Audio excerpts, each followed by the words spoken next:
안녕하십니까. 엑센 정기방송 시간입니다. 어제 저녁에서 밤에 이르기까지 눈이 많이 왔는데요, 서울에요. 그래서 지금 길이 많이 미끄럽고 합니다. 그래서 길 조심하시기 바랍니다. 자, 이제 개인하고 기관의 리스크온 상황이 온 것 같아서 그거 한번 분석해 보겠고요. 그 다음에 코어위브 많이 올랐습니다. 분석해 볼게요. 아이온큐도 사실은 바닥에서 많이 올라왔습니다. 이것도 저희가 포지션에 가지고 있는 거라서 분석해 보겠고요. 세일즈포스도 한때는 저희가 포지션에 가지고 있다가 장 많이 빠지면서 이제 덜 빠진 종목 팔면서 CRM 팔고 다른 종목들을 샀었죠. 그래서 세일즈포스가 실적 발표가 있었습니다. 그래서 그거 분석해 보도록 하겠습니다. 그리고 주말에는 제가 트레이딩뷰 공부방을 미주알 고주알 섹션에 올리도록 하겠습니다. 자, 폴리마켓은 계속해서 93%의 확률로 이번에 금리 인하를 할 거다 하고 예상을 하고 있습니다. 그래서 이게 지금 원동력이 돼서 주가를 올리고 있고요. S&P 500 보시면은 뭐 역사적 고점에서 이제 많이 빠졌다가 지금 거의 또 탈환한 상황입니다. 그래서 숨고르기를 좀 하고 있는데요. 결국은 오늘 금요일이고 해서 또 이렇게 좀 움직이는 모습은 보이겠지만 다음 주에는 그 금리 인하 전까지는 좀 상승하는 모습을 보이지 않겠는가 이렇게 보고 있고요. 그 다음에 소형주들이 많이 올라왔습니다. 그래서 소형주들이 굉장히 강한 모습을 보이고 있다. 즉 개인들의 리스크온은 시작이 됐다 이렇게 보고 있습니다. 자, 그래서 빅스 보시면은요, 뭐 이제 변동성이 많이 떨어졌죠. 그래서 15%대로 빅스가 내려와서 이제는 리스크온을 준비하고 있는 상황까지 와 있다 보겠고요. 그 다음에 피어 앤 그리드 인덱스도 26이었다가 지금 39로 훌쩍 하루 만에 뛰어 올랐습니다. 그래서 만약 금요일날 시장이 더 올라준다 하면은 이 뉴트럴 선까지도 올라올 수 있지 않을까. 그래서 다음 주에는 이 뉴트럴을 훨씬 넘기를 좀 기대해 봅니다. 이제 그 근거로는 무엇을 말씀드릴 수 있냐면 개인 심리를 한번 보겠습니다. 이 서베이를 해보면 이제 수요일마다 이 서베이를 하게 되는데요. 12월 3일자 끝난 걸 봐서는 갑자기 불리시가 개인들이 엄청나게 늘었습니다. 43.3%까지 늘었습니다. 그리고 베어리시가 30%대로 훅 줄어듭니다.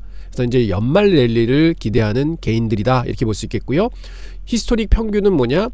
불리시가 37%인데 지금 그보다 훨씬 높은 44%, 즉 1년 동안의 불리시 하이가 45.9%였습니다. 근데 거기에 거의 육박하는 수준으로 돼 있고, 이게 10월 초에 있었던 그때 불리시가 지금 거의 수준으로 와 있다 이렇게 보겠고요. 그 다음에 히스토릭 뷰를 보면은 31% 정도가 평균적인 이제 하락 생각하는 건데 지금 30.8%, 그보다 작습니다. 그래서 결론은 중립에서 불리시로 굉장히 많이 전환을 하고 저번 주보다는 베어리시도 많이 줄었다. 그래서 연말을 향해서 개인들은 베팅을 시작했다. 그래서 최근에 소형주들이 많이 올라오는 것을 보실 수 있는 게 바로 개인들이 이제 주머니를 열어서 주식을 사기 때문에 그렇다 이렇게 볼 수 있겠습니다.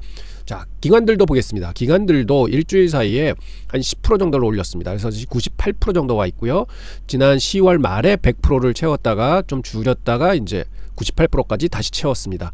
그래서 이제는 연말을 향해서 지속적인 베팅을 시작한다 이렇게 볼 수 있겠어서 기관들은 벌써 이제 풀포에 들어갔다. 그래서 최근에 이제 장에 올라오면서 이제 가득 채운 거죠. 그래서 기관이 좀 앞서간다고 말씀을 드렸는데 이제 개인들도 같이 합세를 했다 이렇게 볼 수 있겠습니다. 그래서 아무래도 이번 연말 랠리 기대하는 것 같고요. 그 다음에 특히 다음 주에 있을 페드의 금리 인하 기대하고 있는 것 같습니다. 자, 코어위브 보시겠습니다. 어제 8.05%가 올랐습니다. 고점 대비해서 57%가 빠졌었는데요. 저희가 말씀드린 게 이 박스권은 잘 지지를 해줘야 된다 했는데 두 번 터치하고는 바로 거기서부터 반등을 시작했습니다. 그래서 99일간요 36% 급등했고, 제가 어제 말씀드리기는 이 95불선을 죄송합니다 85불선을 빨리 탈환을 해야 된다 하는데 어제 종가 기준으로 탈환을 했습니다. 어제 장중에는 더 많이 올랐다가 좀 밀렸죠. 그런데 거래량이 좀 적다 했는데 어제 거래량이 붙어졌습니다. 그래서 이러한 거는 결국은 굉장히 좋은 사인이다. 그리고 다음 타겟은 어디냐? 100불선입니다. 이것도 다음 주 수요일 날까지는 아마 이 근처에 가보려고 노력을 하지 않을까 이렇게 생각을 합니다. 그래서 지금 현재는 그래프상으로는 굉장히 좋은 모습을 보이고 있다 이렇게 보고요. 그래서 한번 내용 한번 다시 짚어보도록 하겠습니다. 코어비가 급락 후에 반등 상황인데요. 현재는 85불 75전에 있고요. 이틀 연속, 그저께는 5%, 어제는 8% 상승을 해줬습니다. 자, 급락의 원인 한번 정리 다시 한번 해보겠습니다. 첫째는 가이던스를 하향했었죠. 2025년 매출 전망을 약 2억 불 낮췄습니다. 그러면 컨센서스 대비해서 2.6%포인트를 낮춘 겁니다. 그러니까 이게 좀 싫어하는 거죠. 고성장주에서는 성장 둔화 신호는 치명적인 거니까요. 그 다음에 둘째는 데이터 센터의 건설 지연이었습니다. 외부 파트너의 파워드쉘 인도가 지연되면서 4분기 매출이 결국은 2026년 1분기로 이연된 상황이 발생을 했죠. 근데 중요한 점은 이건 손실이 아닙니다. 단지 타이밍의 문제이기 때문에 내년도 되면 그 매출은 다시 잡힌다 하는 걸 볼 수 있겠고요. 그래서 계약은 그대로 유지가 되고 있다고 합니다. 그 다음에 AI 버블 우려가 있어서 시장이 12월 달에 많이 빠졌습니다. 그래서 결국은 고밸류에이션 종목들이 타격을 많이 입었고요. 코이브도 여기서 자유롭지 못했습니다. 그래서 이 세 가지가 겹치면서요, 결국은 급락을 하게 됐는데, 하지만 실제 사업 펀더멘털을 보면은 뭐 이야기는 다릅니다. 3분기 매출은 14억 달러로 134% 전년 대비해서 성장을 했고, 그다음에 이비타 마진은 61%로 업계 최고 수준을 유지하고 있습니다. 이건 뭐 대단한 거죠. 그다음에 수주 잔고는 556억 잔고입니다. 그래서 3분기에만 250억 달러 증가했거든요. 그래서 뭐 어마어마한 지금 기회를 엿보고 있다 할 수 있는데요. 현재 매출의 한 10배에 가까운 규모죠. 주요 고객으로는 뭐 메타 있고 오픈 AI 등 빅테크 기업들이 대거 포함되어 있습니다. 그래서 경영진은 데이터 센터 지연을 일시적인 문제라고 이제 얘기하고 있고요. 계약 가치는 전혀 손실이 없다 이렇게 얘기를 하고 있습니다. 매출이 사라진 게 아니라 단지 몇 달 미뤄진 것 뿐이다 이렇게 주장을 하고 있죠. 그래서 결국은 실적은 강력하고 문제는 일시적이다 생각할 수 있겠습니다. 애널리스트의 의견들을 봐도요, 총 27명의 애널리스트가 커버를 하고 있습니다. 그 중에 12명이 강력 매수를 추천하고 있고, 그 다음에 48%가 보유, 그 다음에 4%가 매도를 추천하고 있습니다. 근데 낙관론은 명확합니다. 그래서 평균 주가는 한 141불 가치고 있는데 현재가 대비해서 한 65%의 상승 여력이 있다고 보겠고요. 그 다음에 장기적인 기회는 여전히 강력하다 이렇게 볼 수 있겠습니다. 그래서 애널리스트들은 다 좋게 보고 있다 이렇게 말씀드립니다. 그러면 투자 판단을 위해 리스크하고 기회를 한번 보도록 하겠습니다. 이제 리스크는요, 항상 얘기 나오는 거지만 부채 부담이 좀 크다. 지금 데이터 센터를 많이 투자를 해야 되니까 이제 많이 돈을 이제 꾸고 있는 상황이죠. 그런데 Q3 이자 비용이 3억 불이나 지금 나왔고, 그 다음에 이게 지금 외부 아웃소싱한 파트너들이 자꾸 지연이 일어나고 있잖아요. 그래서 추가 지연 가능성도 항상 존재를 하고 있고, 그리고 약간은 성장 둔화 신호도 조금 나오고 있습니다. 그리고 그렇지만 경쟁 또한 심해지고 있죠. AWS, 아주어, GCP 이런 데들이 이제 서로 계속해서 치고 나오고 있는 상황입니다. 자, 하지만 기회도 있죠. 압도적인 성장률 144% 성장입니다. 이어오니어입니다. 그리고 수주잔고는 지금 현재 뭐 1년 매출 10배 정도를 가지고 있다. 그래서 상호 한 3년에서 5년은 매출을 확보되어 있다 하는 게 가장 큰 핵심 동력이고요. 그 다음에 AI 인프라의 필수제 아닙니까? 그래서 AI 산업이 확장하는 데는 가장 수혜를 많이 받을 거다 하고, 지금 현재는 사실은 주가가 많이 밀려 있는 상황입니다. 그렇기 때문에 투자 기회는 존재한다 이렇게 말씀을 드리겠습니다. 자, 그러면 AI 붐이 끝나지 않는 한 저는 코어 위브는 뭐 어차피 이게 삽하고 뭐 곡괭이 팔고 이런 비즈니스니까 결국은 장기적인 승자가 될 거다 이렇게 생각해서 결국은 타이밍하고 포지션의 싸움이 아닌가 이렇게 생각을 합니다. 그래서 장기 투자를 하시는 분들은 한 2년에서 3년 정도 쭉 내다보시면은 지금 현재 가격이 굉장히 매력적이다 할 수 있겠고요. 결국은 테마는 AI 인프라의 필수제다 하는 게 코어 위브입니다. 그렇지만 단기 트레이딩을 하시는 분들은 주의를 하셔야 될 것 같아요. 변동성이 굉장히 큽니다. 하루에 8에서 16%까지 고점 접점 움직이기도 합니다. 그래서 어마어마한 변동성이기 때문에 굉장히 주의하시면서 이제 투자를 하셔야 된다 말씀드리고, 그래서 일단은 100불 돌파 전까지는 변동성이 굉장히 클 것 같고요. 100불 넘어가면 조금 안정을 찾을 것 같습니다. 그래서 코어위브는 전형적인 성장통을 겪고 있다 저희는 보고 있고요. 현재 가격은 공포가 만든 가격이다 이렇게 생각합니다. 그래서 빨리 100불대 올라서기를 기대하고 있습니다. 그래서 코어위브 한번 말씀드렸습니다. 저희가 아마 90불대부터 사기 시작해서 계속 빠지면서 좀 물타기 했고요. 이제 원래는 65불의 로스컷을 정해놨다가 그때 이거는 굉장한 공포에 의한 매도기 때문에 65불 로스컷은 일단 홀드합니다 했는데 그 근처까지 갔다가 바로 반등을 해서 지금 85불까지 올라와 있는 상황입니다. 그래서 저희가 볼 때는 지금 이런 공포감이 좀 거쳤기 때문에 일단은 조금 더 올라가게 되면은 쇼커버링도 들어올 수 있습니다. 그래서 한번 주가가 100불까지는 단기적으로 올라가줬으면 좋겠다 하고 기대하고 있습니다. 자, 아이언큐입니다. 아이언큐도 저희 포지션에 넣고 사실은 그 마진 오브 세이프티 포트폴리오에도 들어가 있습니다. 이게 최근에 이제 많이 빠졌었죠. 고점 대비해서 55% 거의 코어 유하고 거의 비슷한 폭으로 빠졌다가 지금 9일 만에 46%나 반등을 했습니다. 어제 이제 많이 올랐죠. 12.56%가 어제 올라와 줬습니다. 그래서 AB 합선을 전부 다 이제 뛰어 올랐고 이 파란 거 하나 남겨놓고 있는 상황입니다. 여기가 한 60불 선 됩니다. 여기도 빨리 좀 떨어졌으면 좋겠다 하는 생각을 가지고 있습니다. 그래서 아이온큐도 한번 보시도록 하겠습니다. 11월 한 달간 한 11월 한 달만 31% 폭락했고요. 12월 들어 강하게 반등하고 있습니다. 그래서 이 반등이 진짜인지 혹은 단기적인 반등인지 한번 분석을 해보겠습니다. 자, 또 급락의 원인을 한번 쭉 찾아보면요. 일단은 섹터 전체에서 양자 컴퓨팅 섹터 전체에서 300억 달러가 증발을 했습니다. 즉 리게티, 큐비츠 이런 것들이 주요 종목의 한 30에서 50% 정도 동반 폭락을 했죠. 그래서 이 업종 자체가 굉장히 많이 폭락을 했다. 거기에서 이제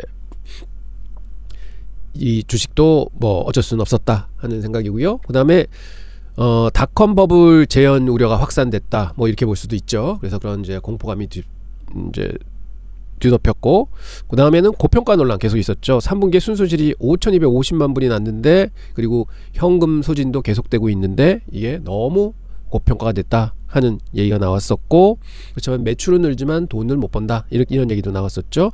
그다음에 이제 경영진들이 이제 매도를 시작했습니다. 그래서 12월 말에 주식 매도 발표했고 12월 달에 이제 매도가 된 거죠. 그래서 시장 신뢰 위기가 좀 확산이 됐던 그런 이제 일들이 또 있었고요. 그래서 넷째는 또 섹터 전반이 조정을 받았었습니다. 그래서 결국은 11월 달에 장 조정 받았고 양자 컴퓨팅 섹터가 붕괴됐고 고평가 논란이 있었고 경영진에 대한 불신도 생겼고 이런 것 때문에 55%의 폭락이 나왔다 이렇게 보겠습니다.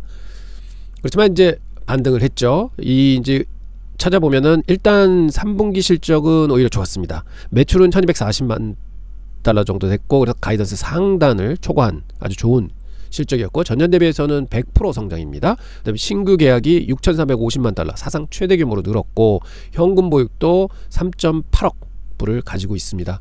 그래서 재무 상황이나 이런 거는 괜찮다 이렇게 보기에 있고요. 그다음에 대형 계약도 계속 수주를 하고 있습니다. 미국 공군 연구소하고 메릴랜드 대학, 뭐 아스트라제네카 신약 개발에도 협력을 하고 있고요. NCC의 CA 시뮬레이션에도 협력을 하고 있습니다. 그래서 점점 더 이제 그 매출이 이제 늘어나고 있다 이렇게 볼 수 있겠습니다. 그리고 큐비테크를 인수를 했습니다. 여기는 양자 네트워킹 기술을 확보한 데라서 이제 기술 리더십은 여전하다 보겠고요. 노벨상 효과도 좀 있습니다. 그래서 노벨 물리학상 수상자가 중국 양자 컴퓨팅 견제를 해야 된다 하면서 미국 내 투자 확대가 기대감을 좀 얻고 있습니다. 그래서 결론은 주가는 폭락을 했지만 사업은 계획대로 성장하고 있다 이렇게 볼 수 있겠습니다. 자, 애널리스트 의견들 보겠습니다. 컨센서스가 많이 개선이 됐습니다. 잭스 리서치에서는 스트롱 셀이었는데 그걸 홀드로 2단계나 올렸습니다. 모간 스탠리도 목표가를 올렸고요. 그래서 애널리스트의 평균 전망치는 목표가가 47에서 100불 사이지만 평균은 73불 정도 됩니다. 그래서 현재가 대비해서 한 33%의 업턴이 있다 이렇게 보겠고요. 그래서 애널리스트 생각하는 긍정론은 실적 성장 계속되고 있고 정부 계약을 확보하고 있고 기술 리더십이 유지되고 있다 하는 게 긍정론이고요. 부정론적은 아무래도 지금 현재 밸류에이션이 좀 부담이다. 왜? 적자가 나고 있기 때문에 그렇습니다. 거기다 상용화가 불확실성이다. 아마 지금 양자 컴퓨팅 막 지금 되고 이제 커가고 있는 상황이니까요. 그다음에 현금 소진이 좀 우려스럽다 하는 부정론이 존재하고 있습니다. 그렇지만 결론은 중립에서 약간은 긍정적으로 기울고 있지 않는가 이렇게 생각해 봅니다. 자, 투자 판단을 위해서 리스크하고 투자 기회를 한번 살펴보겠습니다. 네, 가장 리스크는 지속적인 영업손실이 일어나고 있다. 5,250만 불인데 이게 빨리 개선이 돼야 된다고 말씀을 드리고요. 현금 소진율도 좀 많습니다. 아무래도 투자가 지금 현재 많이 들어가 있는 상황이라서 그러고요. 그 다음에 양자 컴퓨팅 아직 상용화가 언제 될지 불확실성 이것도 리스크에 속합니다. 밸류에이션 뭐 리스크고 섹터 전반의 변동성이 커다 하는 것도 리스크로 잡아볼 수 있겠습니다. 하지만 투자 기회는요 지금 폭발적 매출 성장을 이루고 있고요. 그래서 이제 이 매출 성장이 더 빨라진다 그러면 영업손실의 흑자로 전환도 가능하다 보겠고, 정부 계약은 점점 확대되고 있고 민간 협력도 확장되고 있습니다. 그리고 기술 생태계에서는 잘 기술을 구축하고 있는 상황이다. 그렇지만 결론은 뭐냐? 양자 컴퓨팅은 어차피 필요한 거다. 그래서 이제 한 3년 5년 뒤에 양자 컴퓨팅의 진짜 승자로 아이언큐가 무뚝 쓴다 그러면은 어마어마한 주가 포텐셜이 있다 이렇게 보겠습니다. 자, 그래서 아이언큐는요 미래 기술에 대한 베팅입니다. 양자 컴퓨팅 10년 20년 후 세상을 바꿀 기술이지만 지금은 막 실험실에서 막 나오려고 하는 상황이죠. 그래서 투자하려면 최소 5년 이상은 각오하시고 투자하시는 게 맞다. 그리고 포트폴리오에 3에서 5% 정도는 가지고 계시면 된다. 단기 변동성은 아예 무시하셔라. 그래서 바이온딥스에서 많이 빠질 때 좀 샀다가 조금 올리면 그 산 거는 좀 팔아주시고, 그래서 일부는 트레이딩 하셔도 좋다, 이렇게 말씀드립니다. 그래서 결론은 저는 양자 컴퓨팅 10년 20년 뒤를 봐야 됩니다 하고 말씀을 드리고, 근데 포트에는 꼭 양자 컴퓨팅 한 종목은 담아 두셔야 된다, 이렇게 말씀을 드리겠습니다. 자, 세일즈포스 어제 3.66% 올랐는데요, 실적이 좋게 나왔습니다. 세일즈포스도 변동성은 좀 작은 종목이라서요, 고점 대비해서 17% 밀렸다가 지금 바닥에서 한 12% 정도 올라오고 있죠. 실적 발표 나오면서 굉장히 이제 크게 상승을 한 모습입니다. 그래서 AVF선 딱 지지받고 그대로 좀 올라오고 있는 모습이고요. 세일즈포스 실적 발표 내용 한번 보겠습니다. 지난 8월부터 10월까지 3분기 동안 매우 인상적인 성과를 거뒀습니다. 지금 현재 주가는 247불에 놓여 있죠. 먼저 이번 분기 핵심 재무지표부터 보겠습니다. 네 가지 주요 지표가 세일즈포스의 견고한 실적을 입증하고 있습니다. 첫 번째는 매출입니다. 94억 달러 매출이 됐는데 전년 대비해서 8% 성장입니다. 근데 사실은 예전에는 두 자릿수 성장에 비하면은 뭐 못한 건데, 사실은 이렇게 회사가 이제 커지고 있잖아요. 그러면서 8% 성장은 꽤 큰 성장이다, 이렇게 볼 수 있겠고요. 두 번째는 난갭 EPS입니다. 2불 41센트 기록했습니다. 여기서 주목할 점은 전략적 투자 포트폴리오의 시가평가 조정으로 인해서 18센트의 일회성 비용이 반영된 것인데요, 이를 제외하면 실제로는 2불 59센트라는 건데 회사가 제시한 가이던스를 크게 상회를 했습니다.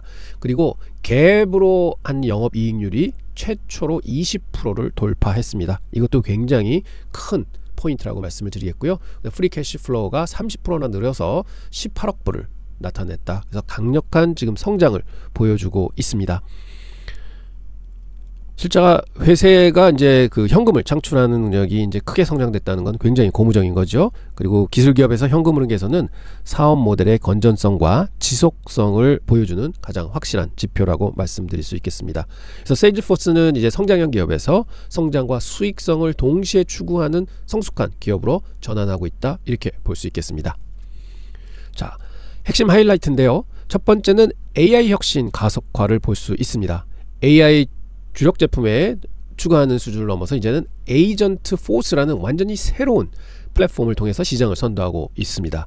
에이전트 포스가 나온 지 얼마 안 됐는데 200건 계약을 돌파했고요. 그 다음에 AI 관련 거래가 2000건을 돌파했다고 하고요.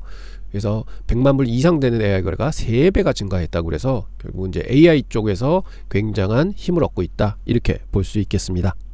그리고 특히 주목할 만한 이 에이전트 포스라는 게요, 거의 24시간 돌아간다고 합니다. 일주일 내내 돌아가는 거고요. 그 자율적으로 업무를 수행하는 거라서 결국은 뭐 단순한 생산성 도구가 아니라 디지털 노동력의 개념인 것이죠. 비즈니스 모델에 아주 굉장한 전환을 이루었습니다. 그 다음에는 수익성인데요. 앞서 말씀드린 갭 영업이익률이 20% 달성을 했다. 이거는 이 자체적으로 역사적 성과지만 그 배경을 보면 더 이제 의미가 크죠. 그리고 프리 캐시 플로우가 30% 증가를 했습니다. 회사 매출을 늘리면서도 비용 구조를 아주 효율적으로 관리했다는 뜻이죠. 세일즈포스는 지난 몇 년간 구조조정을 단행했고 핵심 사업에 집중하는 규율 있는 경영을 해왔습니다. 그래서 결과적으로 마진이 대폭 개선이 됐다 할 수 있겠습니다. 그리고 또 괄목할 만한 것은 핵심 클라우드의 강세입니다. AI가 아무리 화려해도 결국 세일즈포스의 든든한 기반은 세일즈 클라우드와 서비스 클라우드 같은 핵심 클라우드 사업입니다. 구독 및 지원 매출이 9% 성장을 했고요. 특히 세일즈 클라우드와 서비스 클라우드는 모두 두 자릿수 성장을 했습니다. 이는 기존 고객들이 이탈하지 않고 오히려 사용량을 늘리고 있다는 의미고요. 실제로 고객당 평균 매출이 증가하고 있다는 점이 이를 뒷받침하고 있습니다. 또한 데이터 클라우드가 포춘 100대 기업의 25%에 도입이 되어 있다는 점도 주목할 만합니다. 데이터 클라우드는 에이전트 포스의 기반이 되는 인프라이기 때문에 이것이 확산될수록 AI 상품의 판매가 더 쉬워지게 되어 있습니다. 결론적으로 세일즈포스는 든든한 기존 사업 위에서 AI라는 새로운 성장 엔진을 더하고 있어서 동시에 수익성도 개선하는 3박자를 모두 갖추고 있다, 이렇게 말씀드릴 수 있겠습니다. 자, 향후 전망입니다. 좋은 실적 못지않게 중요한 게 바로 전망이죠. 이제 회계년도 올해 보면 매출은 378에서 380억 불, 그래서 한 8에서 9% 정도 성장한다 그러고, 더 괄목할 만한 것은 가이던스 하단을 상향했습니다. 이거는 경영진의 굉장히 이제 자부심을 얘기하는 거고요. 영업이익률은 32.9% 정도 돼서 2.4%나 포인트나 상향 조정을 했습니다. 굉장히 좋게 보고 있는 거고요. 현금 흐름 성장도 지금 좋게 보고 있습니다. 그래서 이런 걸 볼 때 뭐 4분기 전망도 다 좋습니다. 이런 걸 볼 때 이제 세일즈포스는 제대로 한번 성장을 시작하는구나 하는 거를 저희가 예상해 볼 수 있을 것 같습니다. 자, 마지막에 경영진이 전하는 핵심 메시지를 한번 들어보겠습니다. CEO가 이렇게 얘기를 합니다. 에이전트 포스는 고객 서비스 케이스를 자동으로 처리하고 문제를 해결하며 리드를 처리하고 선별하며 더 많은 거래를 성사시킨다. 그리고 마케팅 캠페인을 생성하고 최적화하는 등 전례 없는 규모로 24시간 7일 작동하고 있다. 그래서 어마어마한 거죠. 그래서 직원이 필요 없는 그런 구조를 가져가는 진짜 AI의 혁신을 만들어내고 있습니다. 그리고 데이터 클라우드 성장에서 포춘 100대 기업의 25%가 고객이라고 아까 말씀드렸죠. 그 다음 멀티 클라우드 전략, 즉 상위 25대 거래 평균이 5개 클라우드를 사용하고 있다. 이렇게 이제 보고 있고요. 고객 이탈률이 안정스럽습니다. 그래서 약 한 8%의 성장 수준을 그대로 유지하고 있어서 고객이 이탈하지 않고 점점 늘어나고 있다 볼 수 있겠고, 계약 잔고가 531억이나 돼서 향후 매출 가시성이 확실하게 확보가 되고 있다. 이렇게 보겠습니다. 지금까지 세일즈포스의 2025년 회계연도 3분기 실적을 살펴봤는데요. 마지막으로 투자자 관점에서 한번 보겠습니다. 일단은 긍정적인 요인은 AI 시대의 선제 대응을 잘해서 특히 에이전트 포스 같은 걸로 해서 이제 견인력을 확보했고, 수익성이 계속 개선되고 있고, 현금 흐름 창출 능력을 충분히 보여주고 있고, 그리고 클라우드 사업을 견고하게 해서 핵심 비즈니스로 자리 잡고 있다. 이게 전부 긍정적인 요인인데요. 일단 주의사항은 성장률이 두 자릿수에서 이제 8, 9%로 중저속으로 성장을 한다. 그래서 이것 좀 아쉽습니다. 그다음에 AI 매출 전환. 그래서 일단은 지금 시작이지만 과연 어떻게 크게 매출로 전환이 될까 하는 거는 좀 더 시간이 필요하다 볼 수 있겠고요. 뭐 경쟁은 지금 당연히 이제 심화되고 있다. 이렇게 보겠습니다. 그래서 투자 의견은요. 현재 247불 뭐 실적 발표 상승했지만 본격적인 AI 매출이 이제 가시화가 돼야지 좀 큰 상승이 있을 것 같습니다. 향후 2, 3분기 이후가 굉장히 이제 기로점이 될 것 같습니다. 세일즈포스는 이제 무리한 성장을 추구하기보다는 안정적인 기반 위에서 AI라는 새로운 성장 엔진을 더하는 단계에 있습니다. 그래서 전략적으로 보면 지금 100% 매수하는 것보다는 계속 빠질 때마다 조금씩 물량을 잡아가시는 게 맞을 것 같고요. 일단은 1, 2분기 안에 나오는 실적 발표를 보면서 진짜 에이전트의 매출이 굉장히 많이 크게 늘어나는가, 과연 고객들의 반응은 어떤지 이런 거를 확인하면서 점차 물량을 늘어가는 전략을 쓰시면 괜찮지 않을까 생각합니다. 그래서 좀 안전한 주식으로 중성장을 요구하는 섹터에는 굉장히 맞는 종목이다, 이렇게 말씀드리겠습니다. 자, 이렇게 코어웨이브 한번 말씀드렸고, 아이온큐 말씀드렸고, 세일즈포스 말씀드렸습니다. 그래서 지금 다행히도 이게 연초부터의 지수 움직임인데요. 최근에 큰 조정은 받았지만 거기서 굉장히 빠른 속도로 이겨내고 있습니다. 마치 4월 달에 폭락했다가 이겨냈던 모습과 거의 비슷합니다. 그래서 지금 여기에 또 다음 주에 있는 금리 인하까지 맞물려 있고요. 거기다가 또 연말입니다. 그래서 시장은 아까도 보셨지만 리스크 온 상태로 가고, 그래서 다음 주 금리 발표가 확실하게 확보가 된다 그러면 그 다음부터는 진짜 리스크 온 상태로 가서 좀 주가가 좀 큰 폭으로 오르지 않겠는가, 이렇게 기대를 하고 있고요. 그래서 지금 선취매가 바닥에서부터 급하게 많이 들어온 상황이다, 이렇게 보고 있습니다. 그래서 저희 엑센 모스 포트폴리오 많이 올라왔습니다. 현재 지수 대비해서 1.65% 이제 갭 많이 줄였고요. 현재 누적으로 2% 정도 마이너스 나고 있는 상황입니다. 그리고 엑스텐 포트폴리오도 어제 한 3% 정도 포트가 올라왔습니다. 지금 포트는 플러스 마이너스 갔다가 플러스 건너 돌아서 지금 11.72% 올라왔고요. 지수 대비해서는 4.57의 갭을 나타내고 있습니다. 이 갭이 굉장히 커졌다가 이제 다시 돌아오고 있다. 10% 넘게 갭이 났었죠. 그래서 한 다음 주까지는 많이 좀 따라잡고 금리 발표 나온 이후에는 더 크게 좀 초과하는 수익률로 가졌으면 하는 기대를 갖고 있고요. 제가 저번에 말씀드린 대로 좀 많이 올라온 종목은 종목을 좀 털고 좀 안 올라온 종목 사주는 종목 로테이션을 좀 하려고 합니다. 그래서 다음 주부터는 제가 엑스텐 포트폴리오 이제 운영되는 상황, 그 다음에 그 MOS 저희 포트폴리오 운영되는 상황 말씀드리도록 하겠습니다. 그리고 주말에는 제가 트레이딩 뷰 공부방에서 뭐 여러가지 다양한 거를 좀 비주얼 고주얼 섹션에 올려놓도록 하겠습니다. 많은 성원 부탁드리고요. 뭐 요 트레이딩 뷰는 차근차근 조금씩 친해지시면은요 굉장히 큰 좋은 툴이 된다 말씀드리고 꼭 많은 시청 부탁드립니다. 감사합니다. 주말 잘 보내시고요. 추운 날씨에 건강 유의하시기 바랍니다.